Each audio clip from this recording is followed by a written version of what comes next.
সদকায়ে জারিয়া হিসেবে থাকে, তার মধ্যে এক নম্বরে যেটা, সেটা হচ্ছে নেক সন্তান, নেক বংশধর। এই নেক সন্তান যদি দোয়া করে, তা বলা হয়েছে যে বন্দুকের গুলি মিস হতে পারে, এই সন্তানের দোয়া মিস হবে না। তো এই জন্য এই নাজাতের সময় যদি আমরা যদি সন্তান হয়ে, বংশধর হয়ে, আমাদের পিতা মাতা, আমাদের আত্মীয় স্বজন, আমাদের বংশধরের জন্য আমরা যদি দোয়া করি, তাহলে অবশ্যই আল্লাহ পাক রব্বুল আলামিন এই নাজাতের ওসিলায় তারা যদি জাহান্নামী হয়েও যায়, আল্লাহ পাক রব্বুল আলামিন তাদেরকে জাহান্নাম থেকে তুলে জান্নাতবাসী করে দিবেন। বলেন সুবহানাল্লাহ। তো আল্লাহ পাক রব্বুল আলামিন যেন আমাদেরকে সে দোয়া করার তৌফিক দান করে। সকলে আবারও বলছি আল্লাহুম্মা আমিন। আল্লাহ পাক রব্বুল আলামিন পবিত্র কোরআনের মধ্যে ইরশাদ করেন, রব্বানা আমান্না বিমা আনসালতা ওয়াত্তাবা'নার রাসূলা ফাকতুবনা মা'আশ শাহিদিন। আল্লাহ পাক রব্বুল আলামিন বলে, তোমার অবতীর্ণ বিষয়ে বিশ্বাস রাখি ও অনুসরণ করি। আল্লাহ পাক রব্বুল আলামিনকে বলতেছে, আমরা বলতেছি যে আল্লাহ, আমরা তোমার অবতীর্ণ যে জিনিসগুলো আছে, আপনি যে জিনিসগুলো আমাদের জন্য পাঠিয়েছেন, দুনিয়াতে পাঠিয়েছেন, আল্লাহ আমরা সেই জিনিসগুলোর উপরে বিশ্বাস ও অনুসরণ স্থাপন করতেছি। সুবহানাল্লাহ বলেন। তাহলে বিশ্বাস করা আর অনুসরণ করা বলতে কি বোঝায়? যে বিশ্বাস আর অনুসরণ, যে জিনিসটাকে আমি বিশ্বাস করি, যে জিনিসটাকে আমি অনুসরণ করি, সেই জিনিস অনুযায়ী আমাকে চলতে হবে, সেই জিনিস আমাকে অনুযায়ী কী করতে হবে? চলতে হবে। কিন্তু দেখা যাচ্ছে আমি শুনলাম, জানলাম, বুঝলাম, কিন্তু মানলাম না। কিন্তু কি করলাম না? মানলাম না। তাহলে কি এটা অনুসরণ হলো? এটাকে অনুসরণ বলে না। এটা শুধু শোনা বলে, এটা জানলাম, দেখলাম, বুঝলাম, কিন্তু মানলাম না। আরে না মানা মানে আমি অনুসরণও করলাম না। তাহলে আল্লাহ পাক রব্বুল আলামিন বলতেছে, আল্লাহ পাক রব্বুল আলামিনকে যায় বিশ্বাস রাখি ও অনুসরণ করি, তাহলে ওয়াত্তাবা'নার রাসূলা ফাকতুবনা মা'আশ শাহিদিন। আবার বলতেছি যে আল্লাহ, আপনি কিয়ামতের দিন আপনার রাসূলকে আমাদের অনুসরণ করার কারণে আল্লাহ তাকে, আল্লাহ পাক রব্বুল আলামিনকে বলতেছে, আল্লাহ আপনার রাসূলকে আমাদের জন্য সাক্ষী রূপে সেই দিন আমাদের জন্য প্রস্তুত করেন। তাহলে রাসূলকে যদি সাক্ষী হিসেবে আমরা পাইতে চাই, রাসূল যদি আমাদের জন্য সাক্ষী হয়, আমাদের যদি সুপারিশ করে, তাহলে রাসূলের জিনিসগুলো আমরা বললাম যে আল্লাহ তোমার অবতীর্ণ জিনিসগুলো, তোমার পাঠানো জিনিসগুলোর প্রতি আমরা বিশ্বাস স্থাপন করেছি, আবার আমরা সেটা অনুসরণও করি। এটার জন্য আমরা আল্লাহ পাক রব্বুল আলামিনের কাছে চাইলাম, কি চাইলাম? যে তার রাসূলের অনুগত্য ও রাসূলের সাক্ষী ও রাসূলের সুপারিশ আল্লাহ পাক রব্বুল আলামিনের কাছে আমরা দাবি করতেছি। তাহলে সেই অনুযায়ী যদি আমরা চলতে পারি ভাই, অনুসরণ করতে পারি, তাহলে আমাদেরকে দাবি করতে হবে না। আল্লাহ পাক রব্বুল আলামিন অটোমেটিকলি সেই দিন তার রাসূলকে সাক্ষী রূপে আমাদের জন্য দণ্ডায়মান করে দিবে। বলেন আল্লাহু আকবার। যদি আমরা আজকে শুনতেছি, জানতেছি, বুঝতেছি, কিন্তু মানতেছি না, মানার কোনো চেষ্টাও করতেছি না, সেই দিকে চলার কোনো চেষ্টাও করতেছি না, সেই জিনিসটা যে অনুসরণ করব, সে অনুসরণ করার কোনো চেষ্টা আমাদের নাই, তাহলে আজকে দেখেন, আজকে সমাজের মধ্যে আমাদের খুঁজে দেখেন, এই সমাজের মধ্যে এই বর্তমান সময়েও কত সুস্থ মানুষও এই পবিত্র মাহে রমজান মাসে রোজা রাখতেছে না। অনেক সুস্থ মানুষ, তারা কি নাই? রোজা নাই। তারাও দাবি করতেছে আমি নবীর উম্মত, তারাও দাবি করতেছে আমি আল্লাহর আদেশ, আল্লাহর হুকুমগুলোকে মানি, আল্লাহর কথাগুলোকে, আল্লাহর পাঠানো জিনিসগুলোর অনুসরণ আমি করি।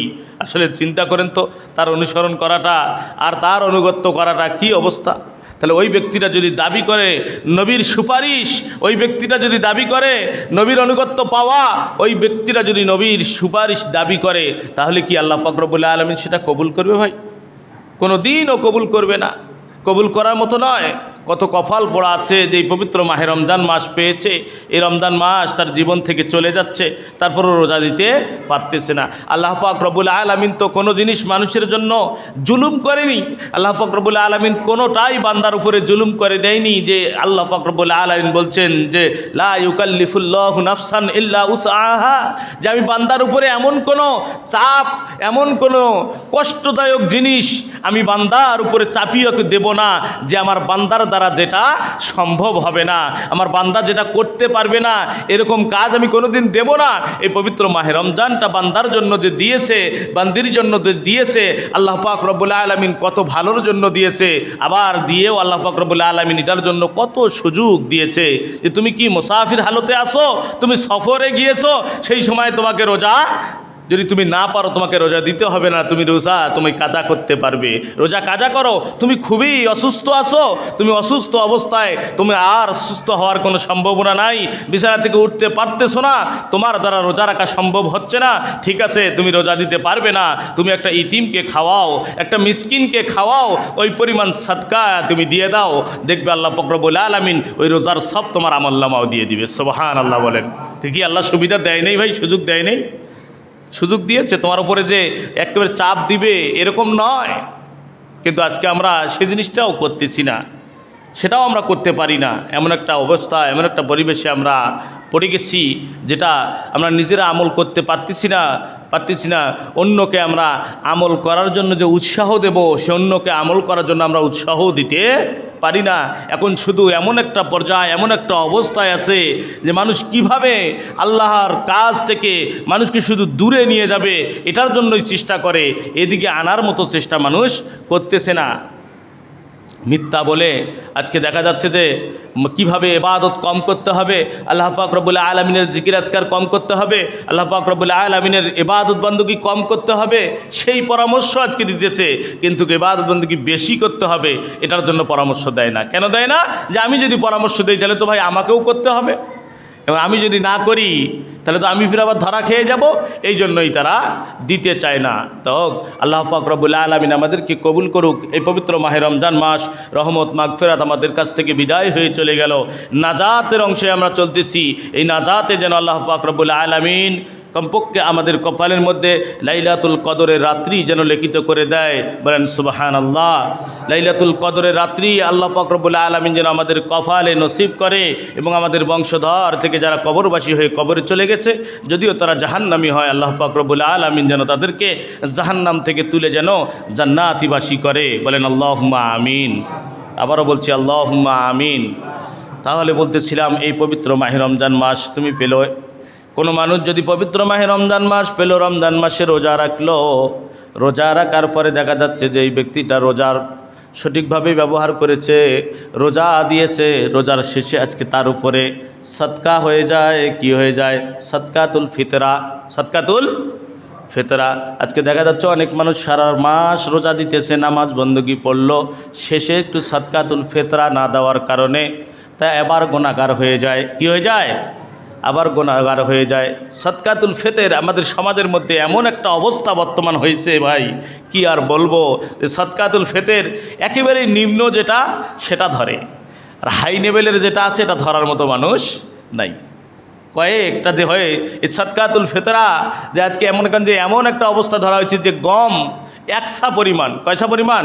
একসা পরিমাণ গম, একসা পরিমাণ খেজুর, একসা পরিমাণ কিশমিশ, এবং একসা পরিমাণ বলা হয়েছে যে এই যে কয়েকটা জিনিস যে একসা পরিমাণ করে দেওয়ার কথা বলা হয়েছে।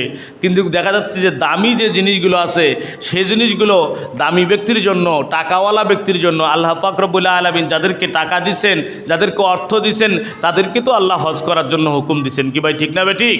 আল্লাহ যাদেরকে অর্থ দিছেন তাদেরকে বলছে বান্দা তুমি কোরবানি করো, যাদেরকে অর্থ দিছেন তাদেরকেও বলছে এরকম সদকাতুল ফিতর তোমার জন্য দামিটা, তুমি এটা দিয়ে তোমার পার্শ্ববর্তী যারা ইতিম মিসকিন আছে, অসহায় ব্যক্তি আছে, তাদের জন্য একটা ঈদের দিন ভালো কিছু যেন খাইতে পারে, ভালো কিছু যেন পড়তে পারে, এরকম একটা ব্যবস্থা করো। কিন্তু আমরা এমন একটা অবস্থায় নিয়েছি, আমাদের আঙ্গুলে গনা এই যে 110 টাকা একেবারে নিম্ন বাজার। কি বাজার? একেবারে নিম্ন, যেটার নিচে আর নাই। এই যে 110 টাকা ধরছি, সকলেই আমরা এটাই করে নিছি যে আমরা 110 টাকায়। আচ্ছা, একসা মানে যেতে 3 কেজি 300 গ্রাম, 3 কেজি 300 গ্রাম সমান 3 কেজি 300 গ্রাম খেজুরের দাম কত হয় আপনি হিসাব করছেন? 3 কেজি 300 গ্রাম কিশমিশের দাম কত হয় আপনি হিসাব করেন? হ্যাঁ, লাস্ট পর্যায়ে বলা হয়েছে যে 2850 টাকা। কত 2850 টাকা পর্যন্ত এই সদকাতুল ফিতর একজন ব্যক্তির জন্য করা হয়েছে। তাহলে কোন ব্যক্তিগুলোর জন্য?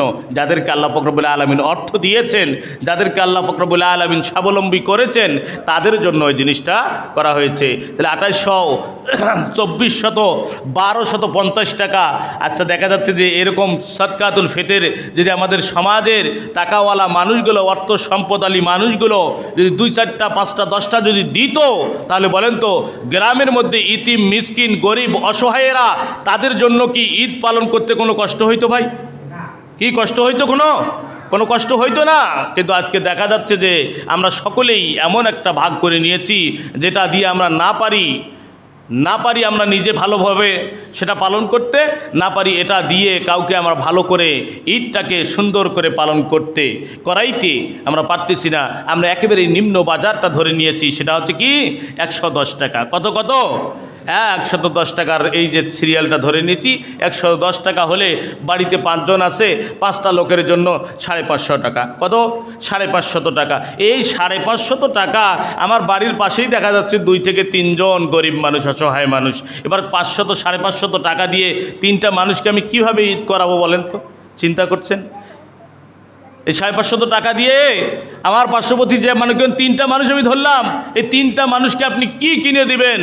ও যদি কে ভালো করে একটু শ্যামাই চিনি, ভালো দামি একটু শ্যামাই চিনি দেন, তারপরেও তো মনে করেন যে হবে না, দাম হবে না। কি? তারপরে তো ভালো দিতে পারবো না। পোশাক তো দূরের কথা। তো এই জন্য আমাদেরকে এমন একটা পর্যায়ে নিতে হবে ভাই, আল্লাহ পাক রব্বুল আলামিন যাদেরকে অর্থ দিয়েছে, সম্পদ দিয়েছে, তাদেরকে আল্লাহ পাক রব্বুল আলামিন সে হুকুমগুলো দিয়েছে, আদেশ দিয়েছে যে জাকাত আসতেছি। আল্লাহ পাক রব্বুল আলামিন বলে ওয়াকিমুস সালাতা ওয়া আতুজ যাকাত ওয়ারকাউ মা'আর রাকিঈন। আল্লাহ পাক রব্বুল আলামিন জাকাতকে প্রতিষ্ঠিত করার কথা বলা হয়েছে। যে আল্লাহ পাক রব্বুল আলামিন বলছেন যে তোমাদের সমাজের মধ্যে তোমরা কি করো? সালাত কায়েম করো আর জাকাত প্রতিষ্ঠিত করো। জাকাত কি করো? জাকাত প্রতিষ্ঠিত করো। আজকে জাকাত আমাদের দ্বারা প্রতিষ্ঠিত নাই। আর জাকাত যখন কোনো ব্যক্তি, কোনো আল্লাহর বান্দি প্রতিষ্ঠিত করবে, জাকাত আদায় করবে, আল্লাহ পাক রব্বুল আলামিন বলতেছে যে ওই বান্দা, ওই বান্দির সম্পদের ভারপ্রাপ্ত আমি আল্লাহ পাক রব্বুল আলামিন নিজেই হয়ে যাই। বলেন সুবহানাল্লাহ। যে বান্দার সম্পদের জিম্মাদারি আমি আল্লাহ পাক রব্বুল আলামিন নিজেই হয়ে যাই। বলেন সুবহানাল্লাহ। আমার সম্পদের জিম্মাদারি যদি আমার আল্লাহ পাক রব্বুল আলামিন নিজেই নিয়ে নেয়, তাহলে বলেন তো ওই সম্পদ নিয়ে আর কোনো চিন্তা আছে? হ্যাঁ। আর আজকে এমন একটা অবস্থায়, আমরা এমন একটা পর্যায়ে পড়ে গেছি যেমন আমাদের সম্পত্তি, আমাদের স্বর্ণ, আমাদের টাকা পয়সা বছরের পর বছর লক্ষ লক্ষ টাকা ব্যাংকে পড়ে আছে। বছরের পর বছর লক্ষ লক্ষ কোটি কোটি টাকা আমি ব্যবসা বাণিজ্য করতেছি। সেই টাকা থেকে আমি সামান্য টাকা, একটু জাকাতের টাকা বের করব, করে গরিব অসহায় মানুষদের, ইতিম মিসকিনদের কাছে পৌঁছে দেব, তাদেরকে একটু ভালো খাওয়ার জন্য, ভালো চলার জন্য, ভালো ঈদ করার জন্য। কিন্তু ভাই আজকে আমরা সেটা করতেছি না। অন্য দেশের দিকে তাকায় দেখেন যে মানুষ জাকাতের টাকা নিয়ে সিরিয়াল ধরে আছে। যারা জাকাত দিবে এই দেনেওয়ালা ব্যক্তিরা, মালয়েশিয়ায় দেখতেছি, ফেসবুকে দেখাইতেছে, ইন্টারনেটে দেখেন, মালয়েশিয়ায় যে মসজিদগুলোতে গিয়ে মানুষ ব্যাগে ব্যাগে টাকা নিয়ে যা সিরিয়াল ধরে আছে, কে নেবেন, আসো জাকাতের টাকা। জাকাতের টাকা নেওয়ার জন্য মানুষকে অনুরোধ করতেছে, মানুষকে ডাকতেছে। জাকাতের টাকা নেওয়ার মতো মানুষ নাই। দেওয়াইয়ে মানুষের সিরিয়াল, নেওয়াইয়ে মানুষের সিরিয়াল নাই।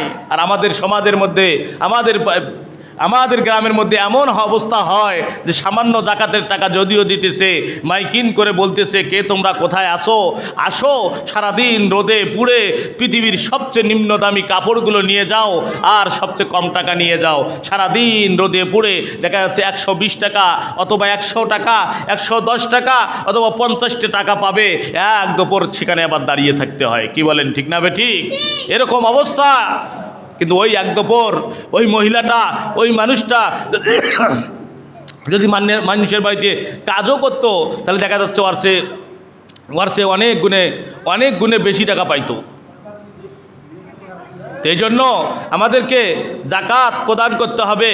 জাকাত আমাদেরকে কত দিতে বলছে, কিভাবে দিতে বলছেন, এই জাকাতের টাকা আল্লাহ পাক রব্বুল আলামিন যেমন আমাদেরকে অর্থ দিয়েছেন, এই অর্থ থেকে আল্লাহ পাক রব্বুল আলামিন এই অর্থের মধ্যে যে ধনী ব্যক্তি, টাকাওয়ালা ব্যক্তি, এই টাকাওয়ালা ব্যক্তির কাছে গরিবের ধন, গরিবের অর্থ গচ্ছিত রেখেছেন, আমানত রেখেছেন। এই জন্যই আমানত রেখেছেন যে বান্দা, যদি তুমি অর্থওয়ালা, তুমি টাকাওয়ালা হয়েছো বেশি, তোমার কাছে যদি আমি গরিবের টাকাটা না রাখি, গরিব তো টাকা না থাকার কারণেই গরিব হয়ে গেছে, তার কাছে যদি এরকম থাকে তাহলে দেখা যাচ্ছে সে শেষ করে ফেলবে।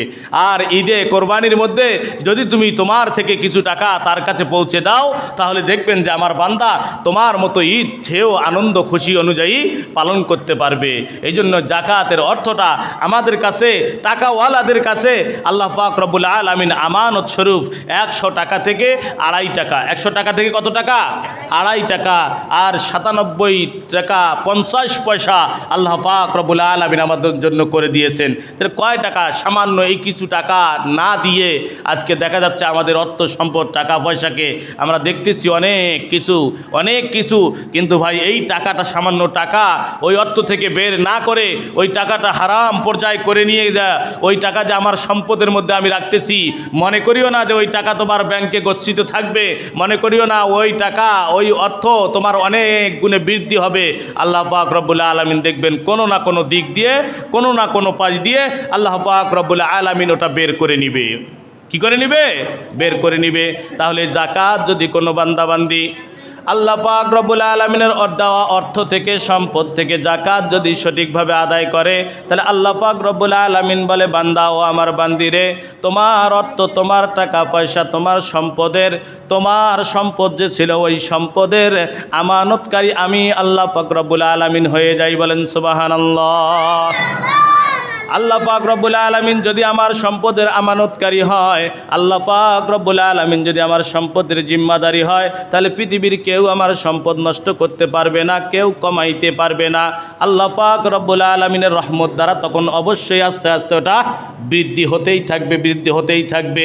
আল্লাহ রসুল সাল্লাল্লাহু আলাইহি ওয়াসাল্লাম মসজিদে নববীতে যখন এই জাকাত নিয়ে আলোচনা করলেন, জাকাতের কথা বললেন, যে জাকাত, নিজের অর্থ থেকে জাকাতের টাকা যদি বের করা যায়, তাহলে আল্লাহ পাক রব্বুল আলামিন ওই বান্দাবান্দির অর্থের হেফাজতকারী হয়ে যায়, অর্থের জিম্মাদারি হয়ে যায়। মুসলমানেরা সকলেই শুনেছে, মসজিদের মধ্যে আলোচনা হচ্ছে, বাহির থেকে এক ইহুদি মহিলা শুনেছে। এই ইহুদি মহিলা, তার কানের মধ্যে গেছে যে অর্থ সম্পদ আল্লাহ পাক রব্বুল আলামিন যাদেরকে দিয়েছেন, হিসাব নিকাশ করে যদি ওই অর্থ থেকে, ওই সম্পদ থেকে জাকাত ফরজ হওয়ার পরে জাকাতের টাকা বের করে যদি গরিব অসহায় মিসকিনদেরকে দেওয়া যায়, তাহলে সম্পদের জিম্মাদারি আল্লাহ পাক রব্বুল আলামিন হয়ে যায়। এই ইহুদি মহিলা শোনার পরে এবার ব্যবসা বাণিজ্য করে। সে বাণিজ্য করার জন্য ব্যবসার কাফেলা নিয়ে মক্কার সিরিয়ার মধ্যে বলা হয়েছে যে তার কাফেলা চলতেছে, তার ব্যবসা, তার অর্থ সম্পদ, টাকা পয়সা নিয়ে কাফেলা যাইতেছে। এই যে প্রতীক সময় রাস্তার মধ্যে আরও 2-3 জনকার এরকম টাকাওয়ালা ব্যক্তির টাকা নিয়ে, অর্থ নিয়ে, সম্পদ নিয়ে রাস্তা দিয়ে যাইতেছে। আর যে রাস্তা দিয়ে ব্যবসা করার জন্য, বাণিজ্য করার জন্য যাইতেছে, ওই রাস্তার মধ্যে সেই দিন কিন্তু ডাকাতি হয়েছে। কি হয়েছে? ডাকাতি হয়েছে। 3 জন টাকাওয়ালা ব্যক্তির ব্যবসার মাল যাইতেছে, কিন্তু 2 জন ব্যক্তির মালগুলো কি হয়ে গেল? আত্মসাৎ হয়ে গেল। ডাকাতেরা ধরে তাদের অর্থ সম্পদ, টাকা পয়সা নিয়ে তাদেরকে মারধর করে নিয়ে চলে গেছে। ইহুদি মহিলার কানের মধ্যে আওয়াজ গেছে যে আমার মাল ওই অমুক রাস্তা দিয়ে যাইতেছে, কিন্তু ডাকাতে ধরে সে মালগুলো নিয়ে কেড়ে নিয়ে চলে গেছে, আমার লোকদেরকে মারধর করে চলে গেছে। ইহুদি মহিলার কানের মধ্যে যখন এই আওয়াজ এসেছে, এবার ইহুদি মহিলা ডাক দিয়ে বলতেছে, আমি তো গত সপ্তাহেই শুনলাম মুহাম্মদ তো কোনোদিন মিথ্যা কথা বলতে পারে না, মুহাম্মাদের মুখ থেকে যে কথা, সে কথা অবশ্যই সত্য হবে। মুহাম্মদ যে বলল জাকাতের টাকা যদি অর্থ থেকে, সম্পদ থেকে বের করা যায়, তাহলে আমার সম্পদের জিম্মাদারি আমার আল্লাহ হয়ে যায়। তাহলে আমি তো আমার যে সম্পদ ব্যবসা করতেছি, আমার ব্যবসার সম্পদের টাকাগুলো থেকে আমি জাকাতের টাকা বের করে আমি জাকাত ঠিকভাবে আদায় করে দিয়েছি, তাহলে আমার সম্পদ কিভাবে ডাকাতে ধরবে? না, এটা হতে হতে পারে না। আজকে যদি এটা প্রমাণিত হয়, আমার সম্পদ যদি ডাকাতে খেয়ে ফেলে, তাহলে আগামীকাল আমি মুহাম্মাদের কাছে যাব, মুহাম্মাদের কলার ধরে গিয়ে বলবো, মুহাম্মাদ রে, তোমার আল্লাহ যদি জিম্মাদারি টাকার অর্থ সম্পদের হয়ে যায়, তাহলে আমি জাকাত দেওয়ার পরেও আমার সম্পদ কিভাবে ডাকাতে আত্মসাৎ করলো, ডাকাতে আত্মসাৎ করলো। এরকম সে ভাবতেছে, চিন্তা করতেছে, চিন্তা করতে করতে রাত ফুরিয়ে গেল। সকালবেলা ভোর ভোর টাইমে দেখতেছে তার যে ব্যবসার কাফেলা তার বাড়ির মধ্যে এসে হাজির। বলেন আল্লাহু আকবার। বাড়ির মধ্যে এসে হাজির হয়ে গেছে। ইহুদি মহিলা অবাক হয়ে গেল, সর্বনাশ, আমি ডাকাত শুনলাম, ডাকাতি হয়েছে, সম্পদ আত্মসাৎ করে নিয়েছে, কিন্তু আজকে আমার সম্পদগুলো কিভাবে আসলো বাড়ির মধ্যে? তার যে উজির নাজিরা ছিল তাকে জিজ্ঞেস করলো, ব্যবসার লোককে জিজ্ঞেস করতেছে, কি ব্যাপার? অমুক রাস্তার মধ্যে তো ডাকাতি হয়েছে, সেখান থেকে তো সম্পদ আসা কথা নয়, কিভাবে সম্পদ আসলো? ডাক দিয়ে বলতেছে, মালিক, আপনি যে ব্যবসার টাকা দিয়েছেন, মাল সামান আমাদেরকে দিয়েছেন, আমরাও রাস্তা দিয়ে যাইতেছি, আমাদের সামনে আরও দুজন ব্যক্তি যাইতেছে, দুজন ব্যবসাদারীরা ছিল। ওই ব্যবসারা তারা যে ঘোড়া নিয়ে, উট নিয়ে, গাধা নিয়ে, তারা যে মাল নিয়ে যাইতেছে, তারা আমাদের অনেক আগে ছিল, তারা আমাদের অনেক আগে ছিল। ওই দুই ব্যক্তিকে ডাকাত ধরেছে, আর তাদেরকে যখন ডাকাত ধরে তাদের মালগুলো আত্মসাৎ করে, তার কিছুক্ষণ আগেই আমার সামনে যে ঘোড়া ছিল, আমার সামনে যে গাধা ছিল, গাধার রাজাটা, তার কাঁধে যে মালগুলো ছিল, তার পায়ের মধ্যে কি যেন হলো, হুট করে তার পা দাবিয়ে গেল আর রাস্তার মধ্যেই বসে গেল। আর ওই রাজা যখন গাধাটা বসে গেছে, তার পিছনে যত গাধা ছিল সমস্ত গাধাগুলো বসে গেছে। আর বসে দেওয়ার কারণে আমার ওই জায়গাটায় লেট হয়ে গেছে। কিছুক্ষণ পর গিয়ে আমি শুনি এই রাস্তা দিয়ে যে মালসামানা নিয়ে যে ব্যবসায়ীরা এসেছে, যে কাফেলাগুলো এসেছে, সবগুলো ডাকাতি হয়ে আত্মসাৎ হয়ে গেছে। আমি সুন্দরভাবে রাস্তা দিয়ে পার হয়ে আসলাম, আমি কোনো বিপদের মধ্যে পড়ি নাই। বলেন আল্লাহু আকবার। ইহুদি মহিলা সঙ্গে সঙ্গে উপরের দিকে হাত তুলে ডাক দিয়ে বলতেছে, রব্বুল আলামিন, আল্লাহ আসলেই তোমার নবী কোনো মিথ্যা কথা বলে না, তার মুখ থেকে মিথ্যা ভাষা আসার কোনো ভাষা নয়। দেখেন, একই রাস্তার মধ্যে একই জায়গায় ডাকাতি হলো, মাল আত্মসাৎ হয়ে গেল, কিন্তু ইহুদি মহিলা নবীর কথা শুনে জাকাতের টাকা তার অর্থ থেকে বের করে দেওয়ার কারণে আল্লাহ পাক রব্বুল আলামিন নিজে জিম্মাদারি হয়ে ডাকাতের হাত থেকে উদ্ধার করে তার মাল সঠিক জায়গায় পৌঁছে দিয়েছে। বলেন সুবহানাল্লাহ। পারে কি পারে না ভাই? পারে কি পারে না? পারে। আজকে দেখা যাচ্ছে যে আমার অর্থ থেকে 10,000 টাকা জাকাতের টাকা হবে, এই 10,000 টাকা আমি বের না করার কারণে সামনে যে বছরটা আমার চলে যায়, সেই বছরটা দেখা যাচ্ছে আমার শরীরের ভেতরে ওষুধে 10 থেকে 20,000, 50,000, 1 লাখ টাকার ওষুধ খাইতেই যাইতেছে।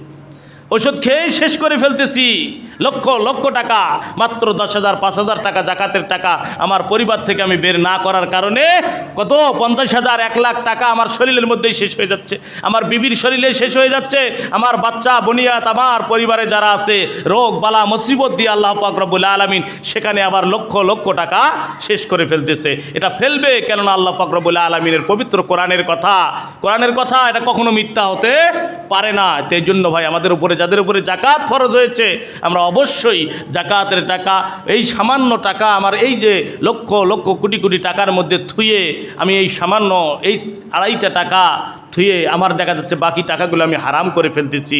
এটা আমরা করব না। আল্লাহ পাক রব্বুল আলামিন আমাদেরকে যেন বুঝে শুনে জাকাতের অর্থ বের করে গরিব অসহায়দেরকে বিলি বন্টন করে দেওয়ার তৌফিক দান করে।